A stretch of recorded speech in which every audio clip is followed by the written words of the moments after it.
চন্দ্রনাথ রথকাণ্ডে তদন্ত এগোচ্ছে, একের পর এক গ্রেফতারি।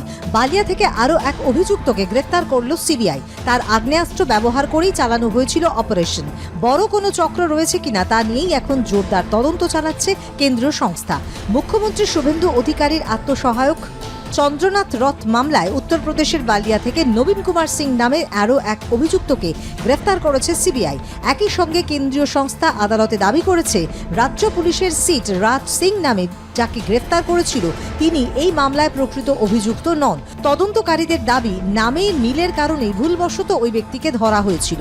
পরে মুজফ্ফরনগর থেকে আসল রাজকুমার সিং ওরফে রাজ সিংকে গ্রেফতার করে সিবিআই। গত 6 মে রাতে মধ্যমগ্রামের দোহারিয়ার খুব কাছ থেকে গুলি করা হয় চন্দ্রনাথ রথকে। জখম হন তার গাড়ির চালকও। প্রথমে তদন্তে নামে রাজ্য পুলিশের সিট। উত্তরপ্রদেশ এবং বিহারে তল্লাশি চালিয়ে 11 মে মায়াঙ্ক রাজ মিশ্রা, ভিকি মৌর্য এবং রাজ সিংকে গ্রেফতার করা হয়। পরে মামলায় তদন্তভার যায় সিবিআই এর হাতে। এই কাণ্ডে গ্রেফতার করা হয় আরও একজনকে। চন্দ্রনাথ রথকাণ্ডের মামলায় উত্তরপ্রদেশের বালিয়া থেকে নবীন কুমার সিং নামে এক অভিযুক্তকে গ্রেফতার করে সিবিআই। এই নিয়ে চন্দ্রনাথ রথকাণ্ডে গ্রেফতার 6ষ্ঠ অভিযুক্ত। বালিয়া জেলার যোগসূত্র সামনে আসতেই সিবিআই এবং উত্তরপ্রদেশের পুলিশের যৌথ অভিযানে ফেফতা থানার থামহনপুরা গ্রামের বাসিন্দা নবীন কুমার সিংকে বৃহস্পতিবার গ্রেফতার করা হয়।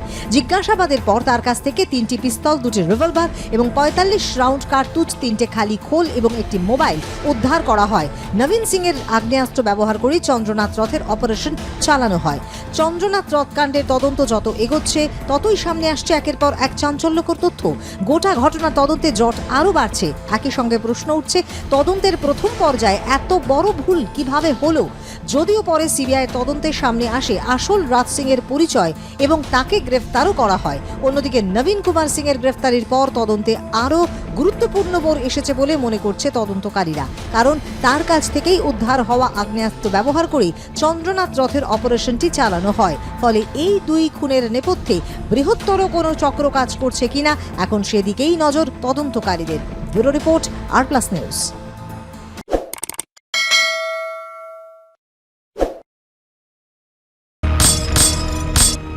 চন্দ্রনাথ রথকাণ্ডে তদন্ত যত এগোচ্ছে ততই ঘনীভূত হচ্ছে রহস্য।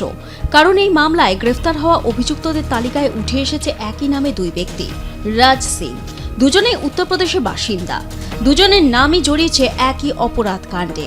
আর এই ঘটনাই এখন সবচেয়ে বেশি প্রশ্নের জন্ম দিচ্ছে। নিছকই কাকতালীয় নাকি এর পিছনে রয়েছে কোনো বড় রহস্য? চন্দ্রনাথ কাণ্ডে এখন এই 2 রাজ সিংহই হয়ে উঠেছে সবচেয়ে বড় রহস্য। এর আগে চন্দ্রনাথ কাণ্ডে গ্রেফতার হয়েছিল 4 জন। তারা সকলেই ভিন রাজ্যের বাসিন্দা। মায়াঙ্ক মিশ্র, রাজ সিং এবং ভিকি মৌর্যকে গ্রেফতার করা হয়। ভিন রাজ্যের রাজ সিং এবং মায়াঙ্ক মিশ্র পুলিশের জালে ধরা পড়ে। তারপর এই মামলা তদন্তভার হাতে নেয় সিবিআই। এই 3 জনের মধ্যে বিশেষ নজর কাড়ে রাজ সিং। উঠে আসে এর প্রভাবশালীদের সঙ্গে ঘনিষ্ঠতার ছবি। রাজ সিং মানে বালিয়ার বাসিন্দা রাজ সিং এর গ্রেফতারি কেবল একটি অপরাধের খবর হয়ে থাকেনি। রাজের গ্রেফতারের পর সামনে এসেছে তার দীর্ঘ প্রভাবশালী বৃত্তের হদিশ। সমাজ মাধ্যমে ছড়িয়ে পড়া একাধিক ছবিতে রাজকে উত্তরপ্রদেশের বিভিন্ন বিজেপি নেতা ও প্রভাবশালী ব্যক্তিদের সঙ্গে দেখা গিয়েছে। শুভেন্দুর আত্মসহায়ক কাণ্ডে রাজের ঠিক কী ভূমিকা ছিল তা খতিয়ে দেখতে পশ্চিমবঙ্গ পুলিশের একটি দল উত্তরপ্রদেশে যায়। ধৃত রাজের এই হাই প্রোফাইল যোগাযোগই বিজেপির ক্ষেত্রে অস্বস্তির কারণ হয়ে দাঁড়ায়। তিনি যে নির্দোষ তার সব রকম প্রমাণ দেওয়ার চেষ্টা চালানো হয় তার পরিবারের তরফে। অন্যদিকে পুলিশ নিজের মতো তদন্ত চালিয়ে যায়।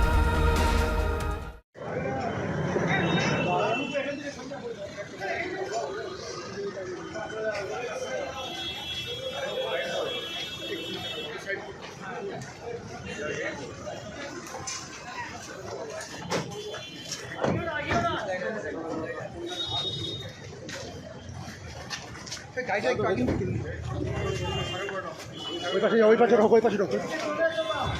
আরে মুস্করম যাও নাকি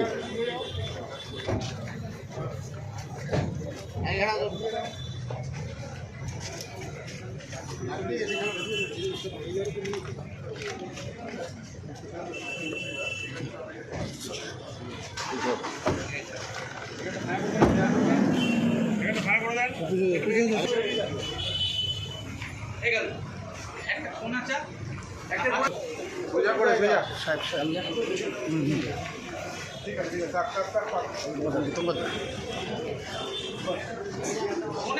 আচ্ছা আচ্ছা আচ্ছা, এই ক্যামেরা ওই পাশে অন করে রাখবে। হ্যাঁ হ্যাঁ হ্যাঁ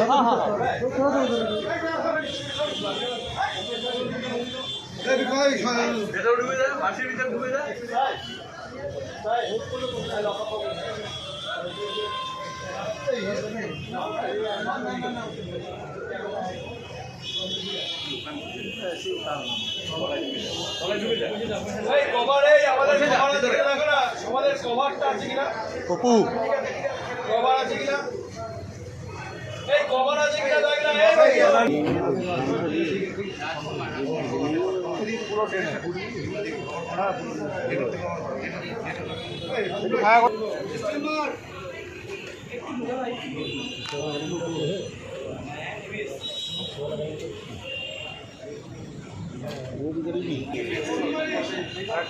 আরেকটা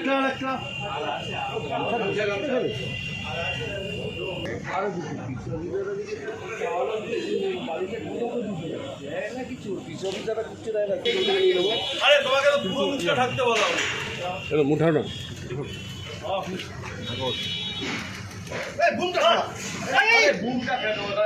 এদিকে এদিকে এদিকে এদিকে আমি এখানে আছি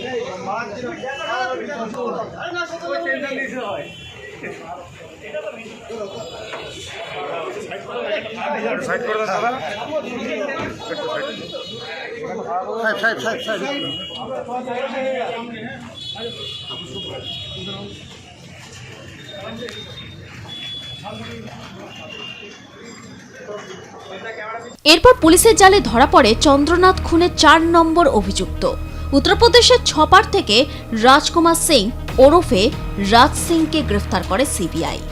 একই নাম, গ্রেফতারের ঠিকানা সেই উত্তরপ্রদেশ। একই কাণ্ড, একই নামে দুই ব্যক্তি জড়িত ছিল একই কুকর্মে। প্রশ্ন উঠছে, সিবিআই এবং উত্তরপ্রদেশ পুলিশের একটি যৌথ দল যোগী রাজ্যের ছপার টোল প্লাজার কাছে ৫৮ নম্বর জাতীয় সড়ক থেকে দ্বিতীয় রাজকে গ্রেফতার করে। রাজকুমার সিং ওরফে রাজ সিংকে বুধবার বারাসত জেলা আদালতে পেশ করা হয়। এখনো পর্যন্ত ধৃতদের তালিকা থেকে উঠছে রাজ সিং নামে দুজন অভিযুক্তকে গ্রেফতার করা হয়েছে। ধৃতের তালিকায় একই সঙ্গে দুজন একই নামে থাকা ব্যক্তি নিছকই কাকতালীয়? প্রশ্ন ঘুরছে রাজনৈতিক মহলে।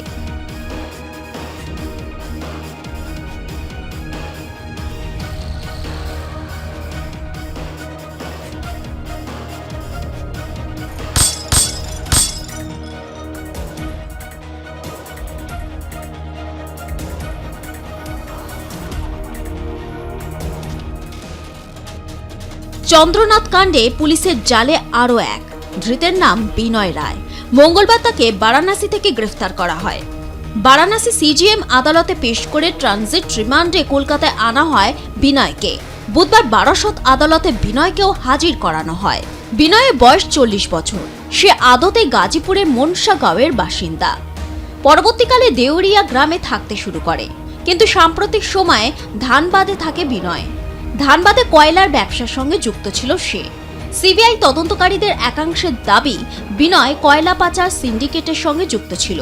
গোটা পরিকল্পনার নেপথ্যে বিনয়ের একটা বড় ভূমিকা রয়েছে। বালিয়া ও বিহারের অপরাধীদের রসদ যোগান দেওয়ার ক্ষেত্রে উল্লেখযোগ্য ভূমিকা ছিল। তদন্তকারীদের একাংশ মনে করেন সে এই গোটা কাণ্ডের অন্যতম ষড়যন্ত্রকারী।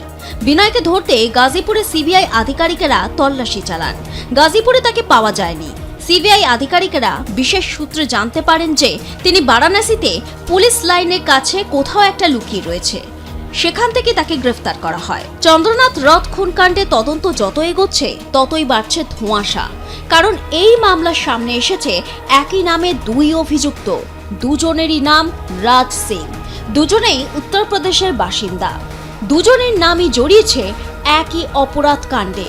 আর এখানে উঠছে সবচেয়ে বড় প্রশ্ন, নিছক কি কাকতালীয়, নাকি এর পিছনে রয়েছে বড় কোনো রহস্য? ব্যুরো রিপোর্ট, আর প্লাস নিউজ।